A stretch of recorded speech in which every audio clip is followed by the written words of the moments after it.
Muchas gracias, alcaldesa, por esta presentación y esta invitación.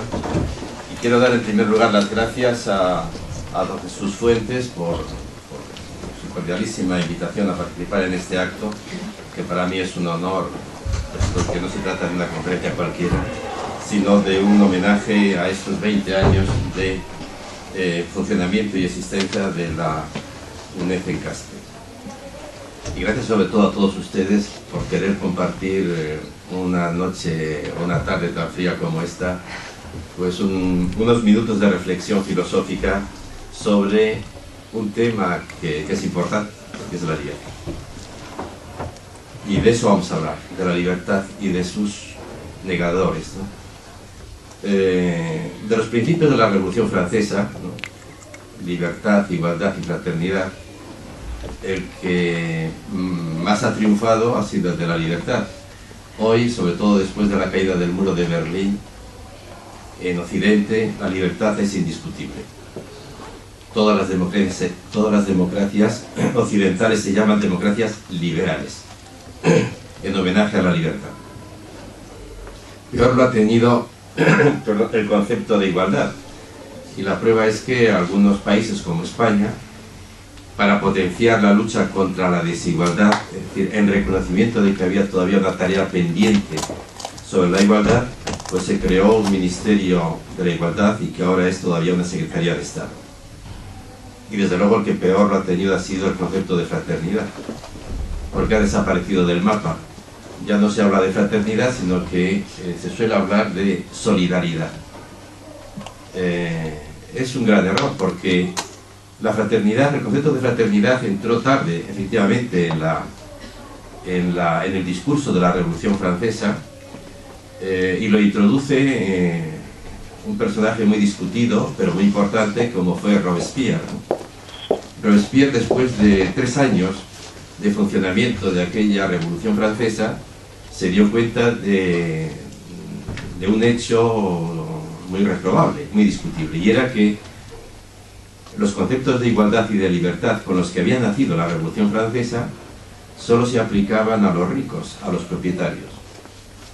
Y él entendió que todo aquel movimiento se puso para universalizar el concepto de igualdad y de libertad, para señalar precisamente la importancia que tenía la igualdad y la libertad para todos, también para los pobres, como decían ellos, para los sans-culottes, para los que ni siquiera tenían pantalones. Pues precisamente para esos, para llamar la atención de que también para esos, para los pobres, se había hecho la Revolución Francesa, se introduce el concepto de fraternidad. Hoy olvidamos eso, pensamos que esto de la fraternidad es un concepto medio religioso, y los políticos lo suelen traducir por solidaridad, que es una especie de justicia distributiva, pero que es un concepto mucho más débil que el que tuvo en la Revolución Francesa el concepto de fraternidad. En cualquier caso, digo, el concepto importante, el concepto que ha triunfado, el concepto que parece indiscutible, es el concepto de libertad. De la libertad se puede hablar de muchas maneras, ¿no? En filosofía, por ejemplo, en las universidades, se habla de una manera muy abstracta de la libertad, y se discute en qué consiste un acto libre.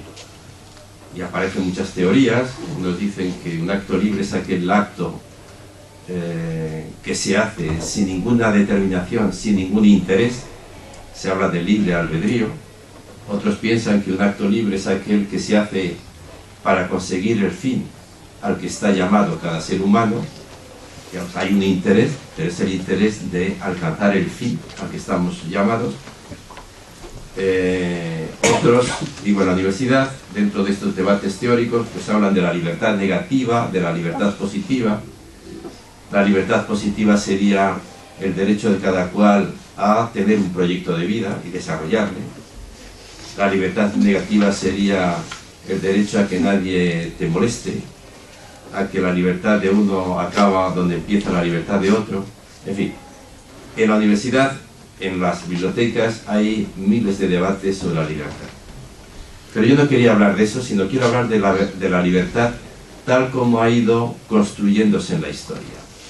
Es decir, teniendo en cuenta los avatares históricos del proceso de libertad. Y lo que de ahí se desprende es que la libertad es un movimiento de liberación. La libertad ha sido una conquista lenta e imparable que se ha hecho a lo largo de la historia, digo, como un proceso de liberación. La libertad no ha sido dada, regalada en ningún sitio, ha sido conquistada. Y esa conquista es una liberación. Y por eso, hablando en este sentido de una manera histórica, concreta, pegado a la tierra de la libertad, pues si queremos entender lo que ha sido la libertad a lo largo del tiempo, tenemos que tener en cuenta cuáles han sido los grandes obstáculos a la libertad. Y el primero de ellos, y más principal, ha sido lógicamente el de la esclavitud. Lo que más se ha opuesto a la libertad ha sido la esclavitud. La esclavitud que ha durado muchos siglos, desde el principio de la existencia del ser humano, desde que comienza el ser humano hasta antes de ayer. Quiero decir, todavía a mitad del siglo XIX llegaban al puerto de Burdeos, en Francia, barcos y barcos con miles de esclavos para los países europeos. Y no acabó ahí. Hoy todavía en la prensa se sigue hablando de la moderna esclavitud en muchos países africanos u orientales. Digo que si queremos entender la libertad como liberación, hay que tener presente esta figura de la esclavitud. Y uno se pregunta, ¿y cómo ha durado tanto tiempo? ¿Por qué la esclavitud ha durado tanto tiempo? Pues porque la esclavitud es una forma muy astuta de negación de la libertad. La niega de dos maneras. Hay como dos niveles de negación de la libertad en eso que llamamos la trata de esclavos o la figura de la esclavitud. Está por un lado la negación física, ¿no? La negación física de la libertad es la figura del esclavo encadenado, las cadenas, ¿no? La violencia que se ejerce contra una persona sometiéndole por la fuerza para que tenga que obedecer al amo en cuestión. Es esta primera forma de esclavitud es la física, la esclavitud física. Pero al lado de la esclavitud física está una esclavitud mucho más refinada, que es la que permite que la esclavitud física dure tanto tiempo. Es lo que podríamos llamar una esclavitud metafísica. Es decir, consiste en interpretar el hecho de la esclavitud como un hecho normal. Y por eso hablo de una esclavitud física, las cadenas, y de un discurso legitimador de la esclavitud, que sería la esclavitud metafísica.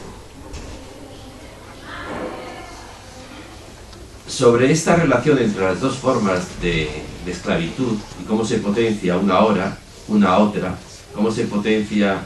cómo potencia el discurso a las cadenas y cómo las cadenas aguantan y se mantienen gracias al discurso,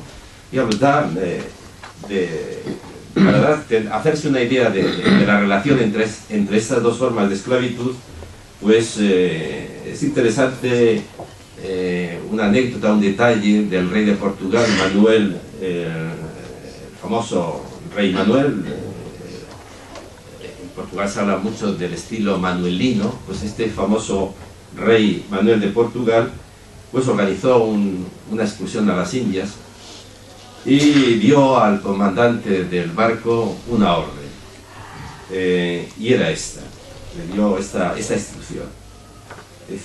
Le decía al capitán del barco que primero acometiese a los moros y a los idólatras con el cuchillo material o seglar, haciéndoles la guerra, de eso se trataba, y dejase a los religiosos y sacerdotes usar el cuchillo espiritual, que era denunciarles el Evangelio con amonestaciones y requerimientos.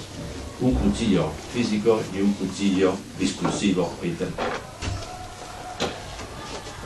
Lo que podemos decir es que esta estrategia de invisibilizar, de hacer invisible a los esclavos, es decir, de hacernos tragar, hacernos comprender que la esclavitud era un hecho normal, Esta estrategia, digo, de invisibilizar la importancia de los esclavos ha sido llevada a cabo en Occidente con un celo encomiable.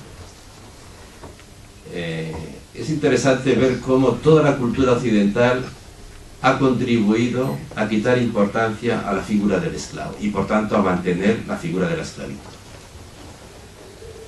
Quisiera hacer un pequeño recorrido, porque es muy significativo, sobre este partido.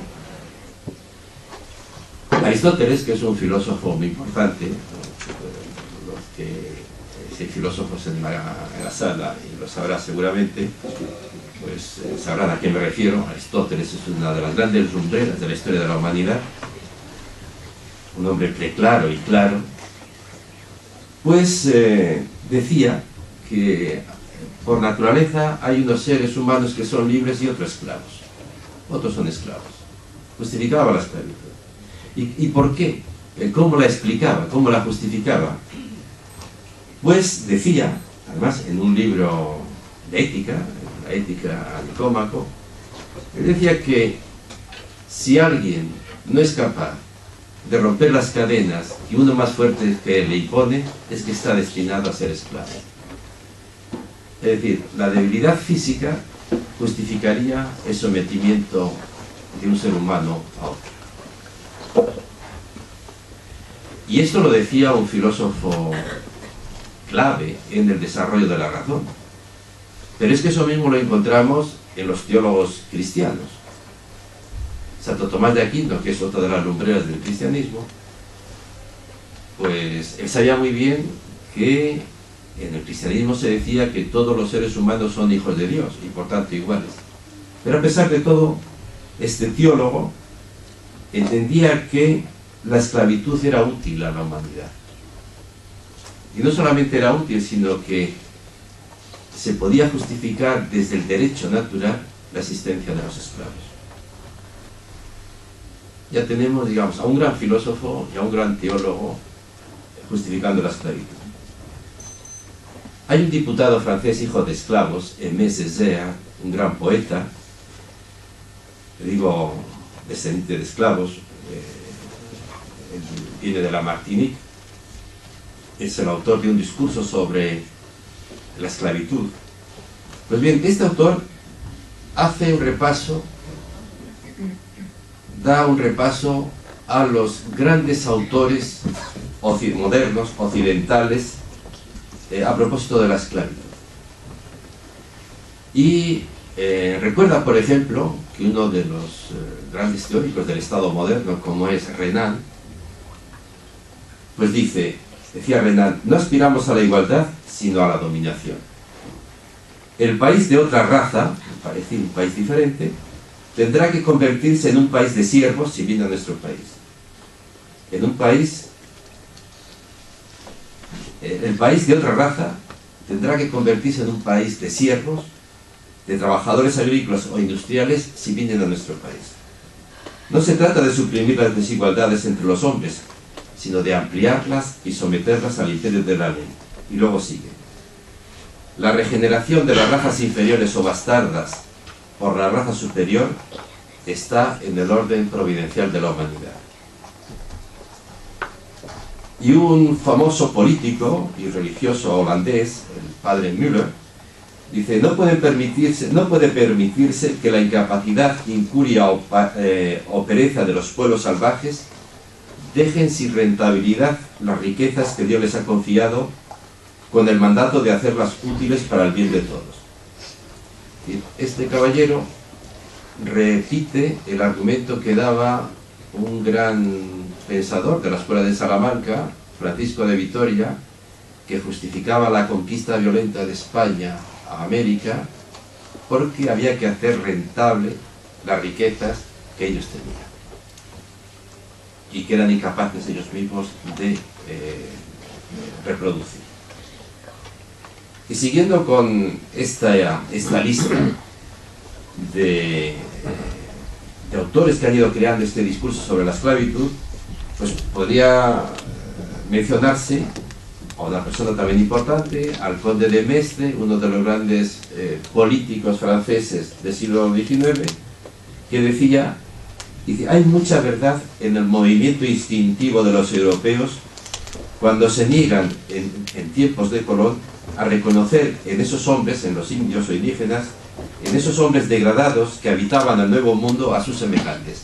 Hay mucha razón en no reconocer a los indígenas como semejantes. Y no hay más que fijarse un instante en el salvaje para leer en él el anatema escrito. El anatema, perdón, escrito no ya solo en su alma, sino hasta en la forma exterior de su cuerpo. Ya, hasta su forma exterior denota que son inferiores. Y sigue. No olvidemos que la esclavitud tiene de anormalidad lo que tiene la doma de un caballo o de un buey. Tratar a seres humanos como esclavos es lo mismo que domar un caballo.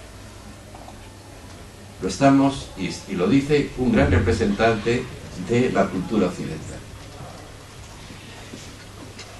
Jules Roman, un gran académico francés y el creador de una revista que en el siglo XIX posiblemente fue la revista europea más importante, la Revue du Monde, también aporta su granita de arena diciendo, no seré yo quien critique a los negros que mastican chicle. Solo advierto que ese movimiento de masticar chicle pone en evidencia el poder de las mandíbulas y que lo que eso evoca les aproxima más de la selva ecuatorial que de Atenas. La raza negra no ha engendrado que se sepa un Einstein, un Stravinsky o un Gershwin. El hecho de masticar chicle denota, digamos, un gesto parecido al de los simios, ¿no? Claro. Si este buen hombre viera el uso que hacen del chicle los actuales americanos, no sé dónde los colocaría. Y podríamos seguir así. Otro pensador decía, solo hay historia entre los blancos. Solo los blancos tienen historia. Los negros no han salido de la prehistoria. Es muy curioso porque esta idea es la que un gran escritor latinoamericano, Gabriel García Márquez, recoge en su obra Cien años de soledad, seguramente la novela, junto al Quijote, más grandes escritas en lengua castellana. Y este escritor, Gabriel García Márquez, escribe esta novela para explicar cómo los occidentales hemos visto el Nuevo Mundo. Él cuenta en su novela la historia de Macondo. Macondo es el Nuevo Mundo. Y lo que nos dice es que los europeos, los españoles, cuando llegan a América, ponen un nombre nuevo a ese país y le llaman Nuevo Mundo. Para dar a entender que si ese pueblo quiere tener una historia, tiene que olvidarse de lo que han sido hasta ese momento. Tiene que renunciar, porque lo que han sido hasta ahora era la prehistoria. Si quieren entrar en la historia, tienen que hacerse como los occidentales europeos que llegan. Y por eso, cuando empieza su novela, él dice, yo quiero contar las cosas no con los ojos de los europeos que nos han contado nuestra historia, sino tal y como nosotros la contamos, tal y como nosotros la hemos vivido. Y empieza la obra diciendo, vamos a contar lo que ocurrió antes de que lleguen los historiadores. Los historiadores, que son los blancos, van a contar la historia de los indígenas según sus intereses. Y lo que hace esta novela es contar lo que ocurrió desde la experiencia de los que la vivieron. Pero responde exactamente a esta idea. Dando decir, solo los blancos tenemos historia. Los demás están en la prehistoria. Y si quieren entrar en la historia, tienen que negarse a sí mismos e imitarnos, hacerse como nosotros. Y para acabar, pues el testimonio de Louis Bellot, que era un periodista católico francés, que no fue santo, pero que citado por los papas en documentos oficiales, por Pío IX y por Pío X, y que también lo tiene claro, y dice, la sociedad necesita esclavos. Solo puede sobrevivir la sociedad al precio de que haya gente que trabaje hasta la extenuación y lo pasen mal.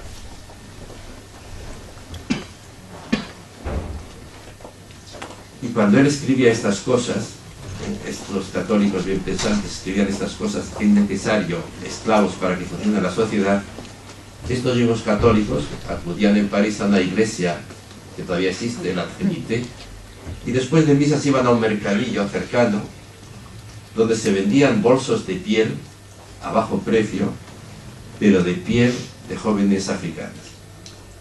Estaban construidos con piel de jóvenes africanos. Y todo eso era normal. Habíamos hecho un discurso que normalizaba la figura de la esclavitud. Claro, para entender esto, para entender la persistencia de la negación de la libertad en Occidente, es decir, la persistencia del mantenimiento de la figura del esclavo, habría que ubicar este discurso sobre la esclavitud en el contexto del discurso occidental sobre las víctimas.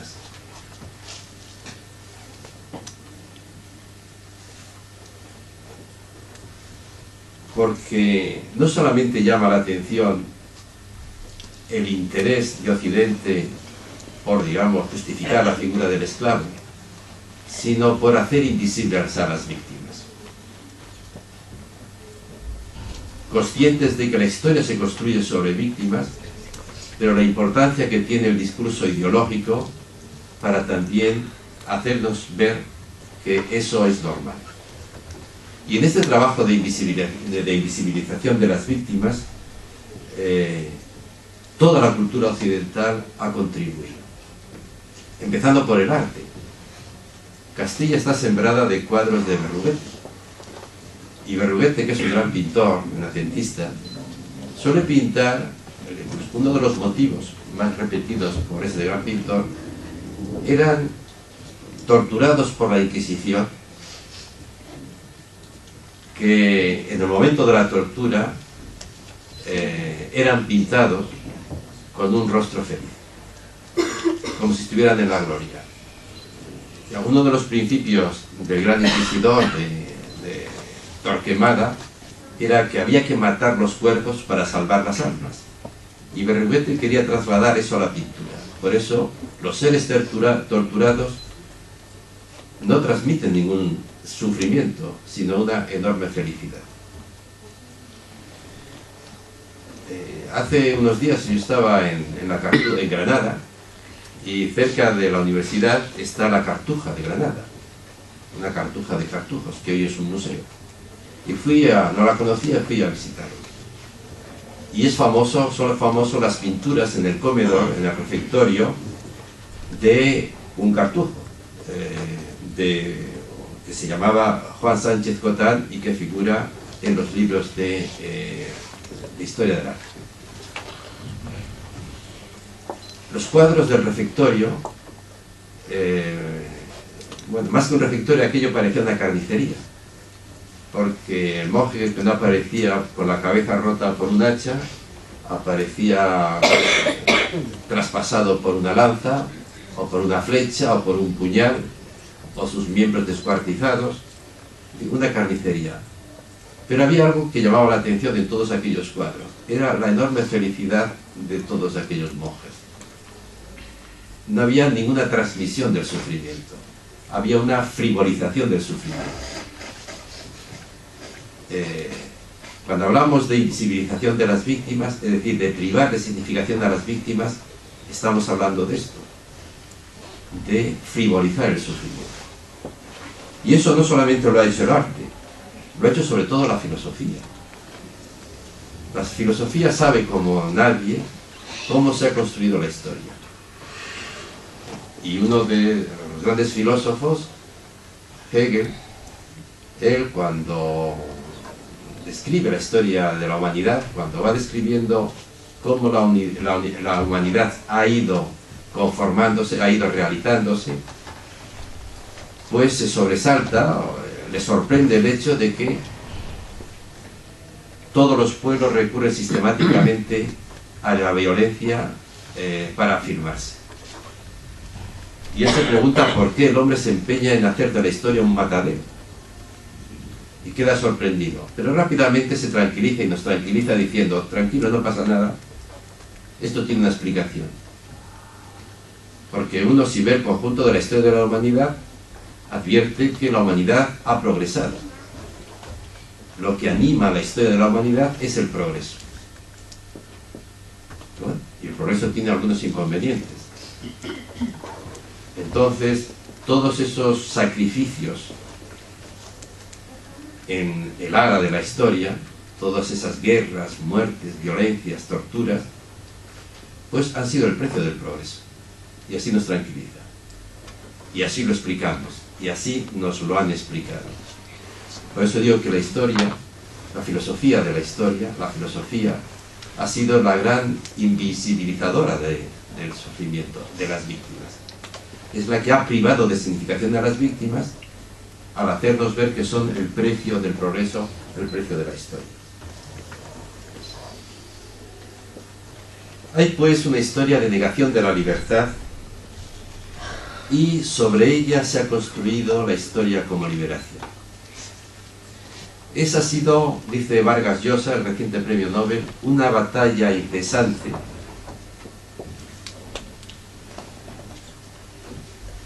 y que no ha terminado. Por eso dice él, se pueden ganar batallas, pero nunca la guerra, porque lo que explica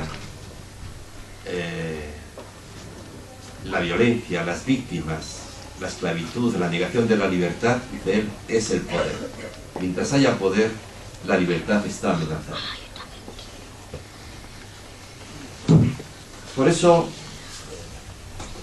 si queremos avanzar en el perfil, si queremos avanzar en la comprensión de la importancia de la libertad y también de su negación, hay que ver en cada momento cuáles son los peligros. ¿Cuáles son los peligros que amenazan a la libertad?